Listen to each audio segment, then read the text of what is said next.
மேலே இருப்பவர்கள் நம்மை கைதூக்கி விடுவார்கள் என்று எதிர்பார்க்க கூடாது. நாமே முயன்று மேலே ஏறிக்கொள்ள வேண்டும். என்றும் பொருந்தும் திருபாய் அம்பானியின் வரிகள்.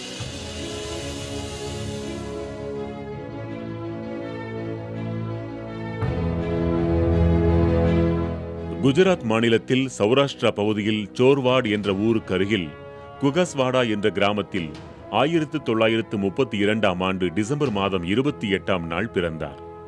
தந்தை ஹீராசந்த் கோவர்தன் தாஸ் அம்பானி உள்ளூர் பள்ளியில் ஆசிரியராக பணியாற்றியவர். தாயார் ஜமுனாபென். இவர்களுக்கு மொத்தம் 5 பிள்ளைகள், 3 ஆண் குழந்தைகள், 2 பெண் குழந்தைகள்.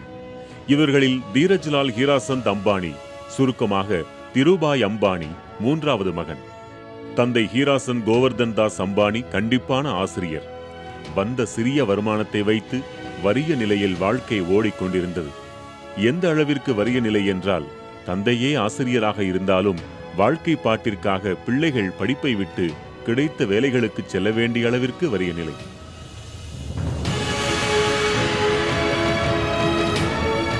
ஜூனாகத் பகதூர் காஞ்சி உயர்நிலைப் பள்ளியில் படித்தவரை திருபாய் சுமாராகத்தான் படித்தார். ஜீவாபாய் ரத்தோட் என்ற நண்பரின் உதவியோடுதான் ஒவ்வொரு வகுப்பையும் கடக்க முடிந்தது. மாலையில் பள்ளி முடிந்து வீட்டிற்கு வந்ததும் வீட்டு வேலை எதுவென்றாலும் சுணங்காமல் இழுத்து போட்டு செய்வார். வார விடுமுறை நாட்களையும் வீணாக்காமல் தின்பண்டங்களை விற்று வருமானம் பார்த்தார். வருமானம் மிகச் சிறியதாக இருந்தாலும் அதன் மூலமாக திருபாய்க்கு கிடைத்தது மிதமிஞ்சிய தன்னம்பிக்கை.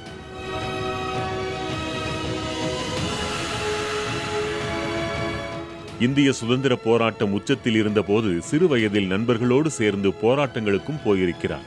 பள்ளியில் மாணவர் படைப்பிரிவிலும் இணைந்திருந்தார். வறுமையான சூழலிலும் தட்டு தடுமாறி ஒவ்வொரு வகுப்பாக முன்னேறி வந்த திருபாய்க்கு 10ஆம் வகுப்பு பொதுத் தேர்வு காலை வாரிவிட்டது. தோல்வியுற்றார். அடுத்த முயற்சியில்தான் தேறினார். தேறினாலும் படிப்பை தொடர பொருளாதார நிலை முட்டுக்கட்டை போட்டது. படிப்பு இல்லை என்றானதும் அதற்கு காரணமான பொருளாதாரத்தை தேடி உழைக்க தூண்டியது திருபாயின் மனம். உள்ளூரிலேயே ஏதாவது நல்ல வேலை கிடைத்து விடாதா என்று பார்த்தார். எதுவும் கைகூடவில்லை. பம்பாய்க்கு சென்று வேலை தேட முயன்றார். அதுவும் ஒத்து வரவில்லை. வயதோ 16 ஆகியிருந்தது. வேறொரு பக்கத்தில் வழியொன்று பிறந்தது. அண்டை வீட்டு உறவினர் ஒருவர் ஓர் ஆலோசனையை கூறினார். திருபாயின் சகோதரர் ரமணிக் பாய் ஏற்கனவே ஏமன் நாட்டின் ஏடன் நகரில் ஒரு பெட்ரோலிய நிறுவனத்தில் வேலை பார்த்து வந்ததால் திருபாயும் ஏன் அங்கே செல்லக்கூடாது என்று கேட்டார். ஆனாலும் திருபாய்க்கு அது நடக்கும் என்று தோன்றவில்லை. அந்த உறவினர் மேலும் வலியுறுத்தினார். திருபாய் ஏமனுக்கு செல்ல தயார் என்றால் தான் உதவ தயார் என்று கூறினார். அதை கேட்டதும் திருபாயின் கண்கள் ஒளிர்ந்தன, கனவுகள் மலர்ந்தன. எங்கு வேண்டுமானாலும் சென்று எவ்வளவு வேண்டுமானாலும் உழைக்க ஊக்கம் பிறந்தது. ஏமன் செல்ல சம்மதித்தார். ஏமன் ஓர் அரபு வளைகுடா நாடு. அன்றைய பிரிட்டிஷ் காலனி நாடாக இருந்த ஏமன் எண்ணெய் வளத்தாலும் வர்த்தக முக்கியத்துவத்தாலும் வேகமாக வளர்ந்து கொண்டிருந்தது. ஏமனின் முக்கிய துறைமுக நகரம் ஏடன். அதற்கு முன்பிருந்தே ஏராளமான இந்தியர்கள் அங்கு வேலை செய்து கொண்டிருந்தனர். அதிலும் குறிப்பாக குஜராத்தியர்கள் மிக அதிகம். இந்நிலையில் திருபாயின் தந்தை ஹீராசந்த் கோவர்தன் தாஸ் அம்பானி மறைந்து விட்டார். குடும்பத்தில் பிள்ளைகளுக்கு சுமை மேலும் கூடிவிட்டது.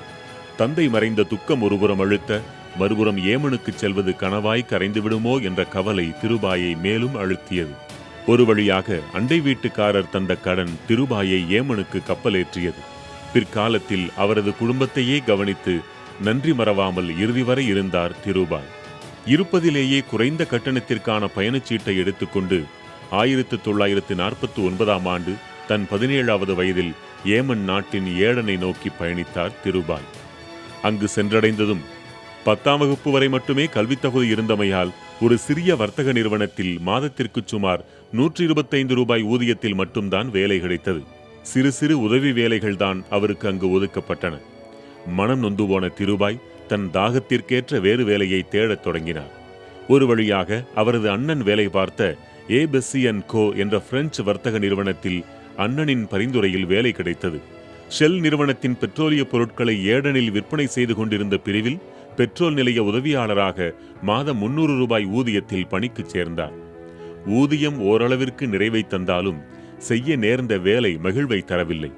ஆனாலும் சுற்றி நடந்தவற்றை உன்னிப்பாக கவனித்துக் கொண்டிருந்தார். அந்த மாபெரும் நிறுவனம் எப்படி இயங்குகிறது என்பதை உள்ளத்தில் படம் பிடித்துக் கொண்டிருந்தார். எது கருமித்தனம், எது சிக்கனம், எது தேவையான செலவு, எது தேவையற்ற செலவு என்பதையெல்லாம் திருபாய் தெளிவாக உணர்ந்து கொண்டது அங்குதான். இதைப் போலவே தானும் ஒரு மாபெரும் நிறுவனத்தை உருவாக்கியே தீருவது என்று அவர் மனம் உறுதியேற்றது.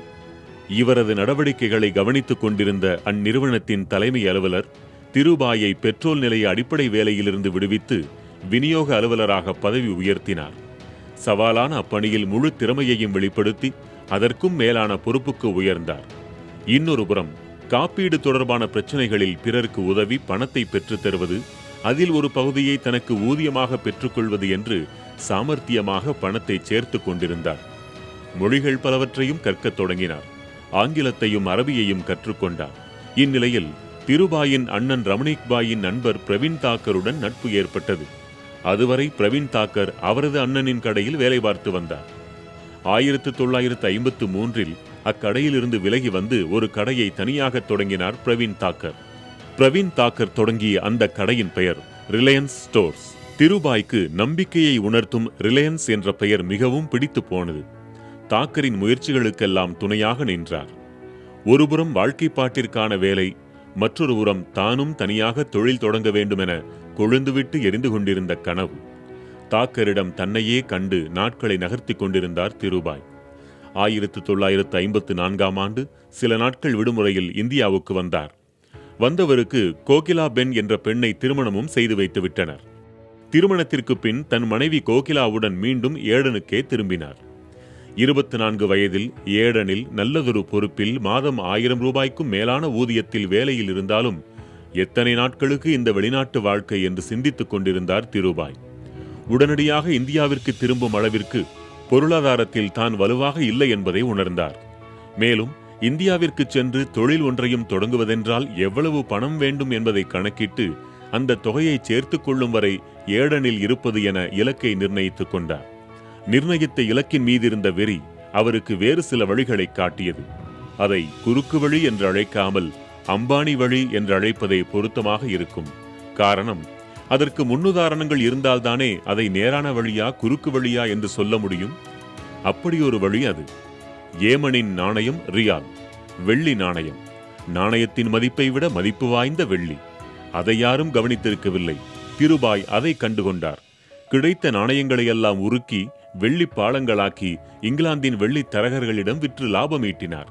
3 மாதங்களுக்குள் அரசு விழித்துக் கொண்டாலும் அதற்குள் திருபாய் முடிந்தவரை மூட்டை கட்டிக் கொண்டார். குடும்பத்தில் 1957இல் திருபாய் அம்பானிக்கு முதல் மகன் பிறந்தான். முகேஷ் என்று பெயரிட்டனர். இந்தியாவிற்கு திரும்பும் அளவிற்கு காலமும் கனிந்துவிட்டது. 8 ஆண்டுகள் ஏடனில் ஈட்டிய பொருளோடும் குடும்பத்தினரோடும் என்றைக்கும் தொலைத்துவிடாத கனவுகளோடும் துணிந்து இந்தியாவில் பம்பாயில் வேணிலால் பூலேஸ்வரில் ஜெய்ஹிந்த் எஸ்டேட்ஸ் பகுதியில் மிகச்சிறிய ஒற்றை அறை வீட்டிற்கு குடிபெயர்ந்தார். பல்வேறு தொழில்களை ஆராய்ந்தார்.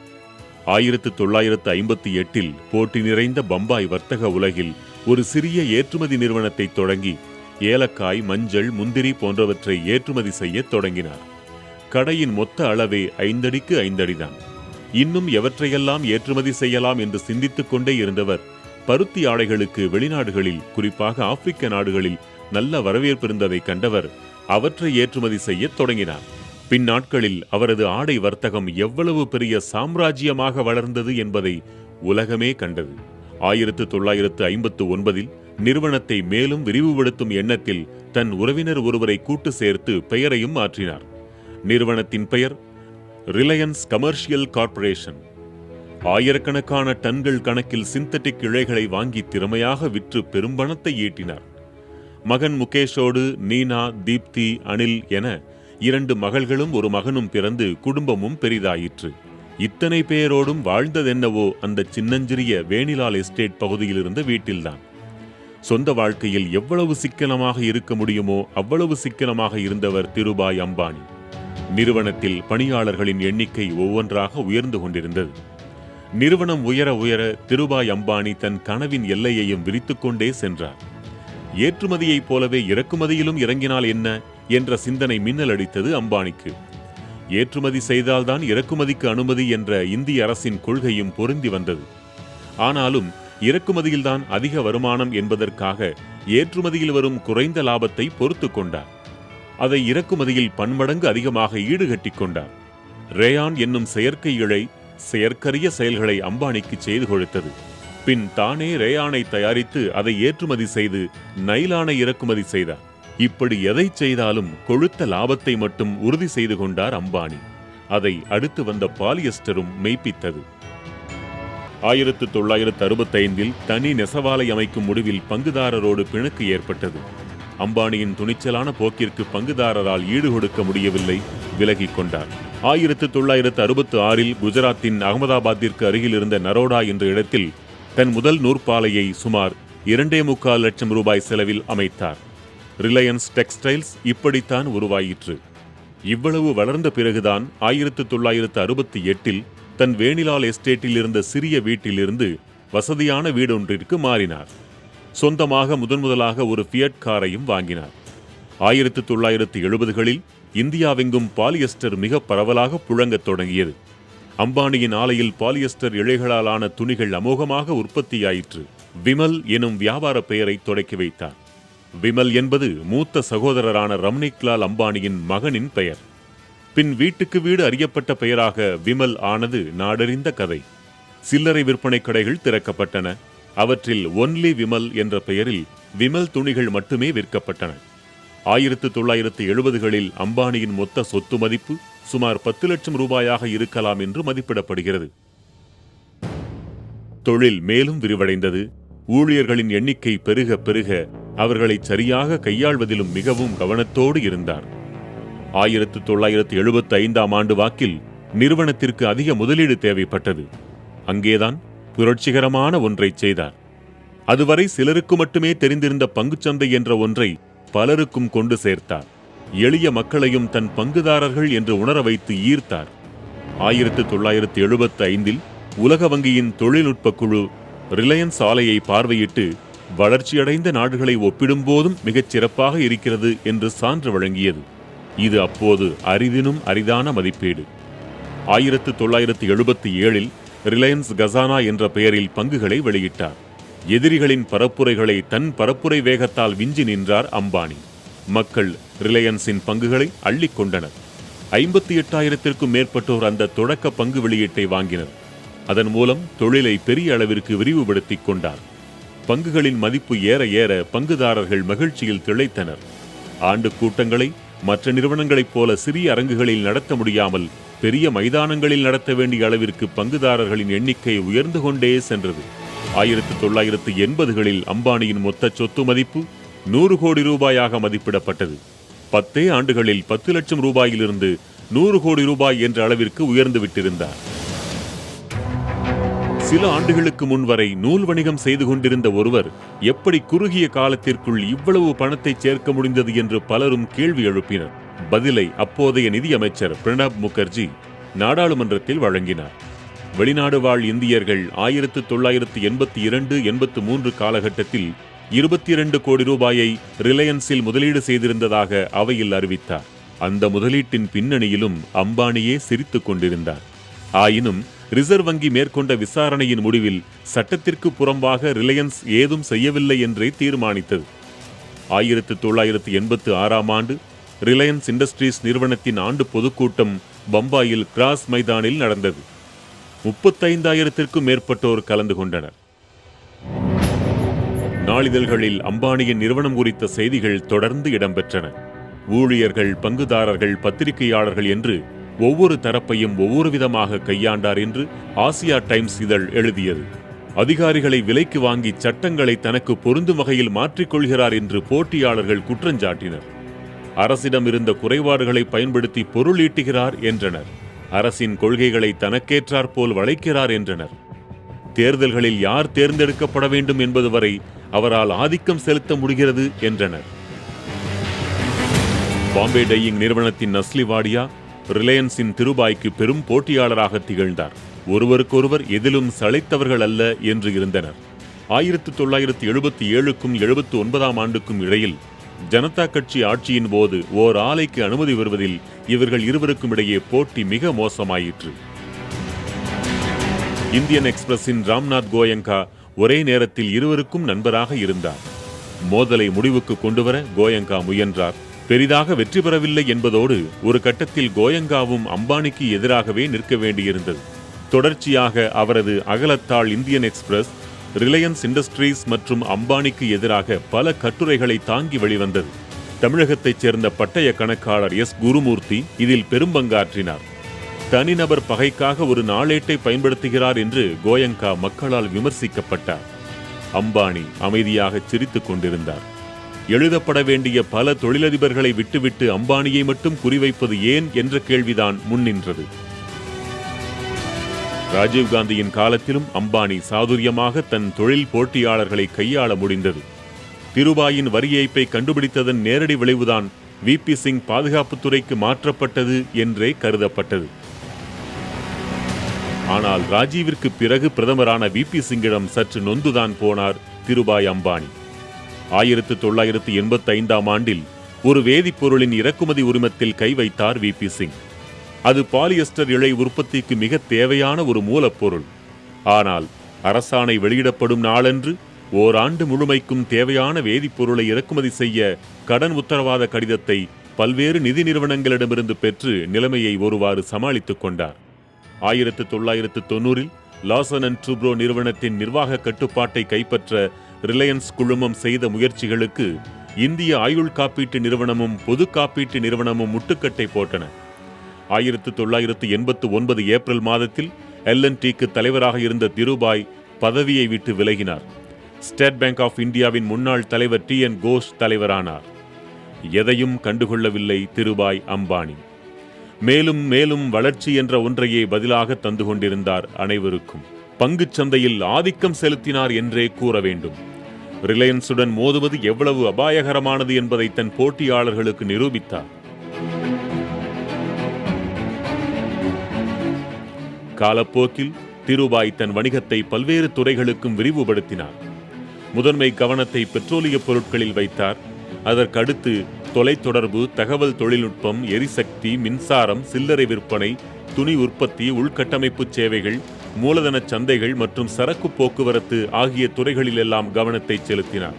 ஆலமரமாய் விரிந்து நின்றது அம்பானியின் நிறுவனம்.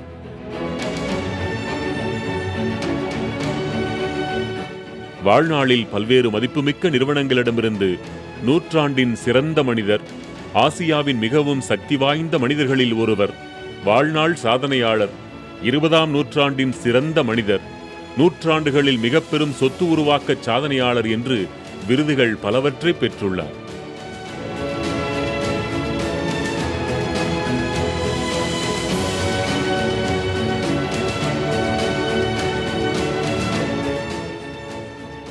ஓயாத சிந்தனை, சலியாத உழைப்பு என்று எல்லாம் ஒன்று கூடி உடலை தளர்த்திவிட்டது அம்பானிக்கு.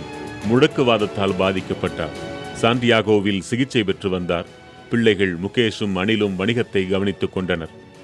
ஏற்கனவே 1986ஆம் ஆண்டில் வந்த முதல் மாரடைப்பில் வலது கை செயலிழந்திருந்த நிலையில் 16 ஆண்டுகள் கழித்து 2002ஆம் ஆண்டு ஜூன் 24ஆம் நாள் கனமான மாரடைப்பு திருபாய் அம்பானியை தாக்கியது. மும்பை பிரீச் கேண்டி மருத்துவமனையில் அனுமதிக்கப்பட்டார்.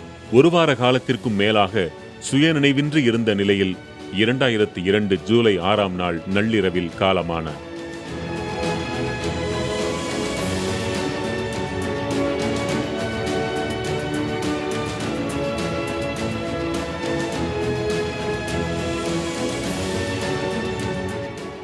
இறுதிச் சடங்கில் வணிகத் துறையினர், அரசியல்வாதிகள், புகழ்பெற்ற மனிதர்கள் மட்டுமல்லாமல் பல்லாயிரக்கணக்கில் பொதுமக்களும் கலந்து கொண்டனர். அவர் மறைந்த பொழுது நிறுவனத்தை சுமார் 75,000 கோடி ரூபாய் மதிப்பு கொண்டதாக விட்டுச் சென்றார். திருபாயின் மறைவுக்கு முன்னரும் பின்னரும் பல்வேறு புத்தகங்கள் திருபாய் அம்பானியின் வாழ்க்கை வரலாற்றை தாங்கி வெளிவந்தன.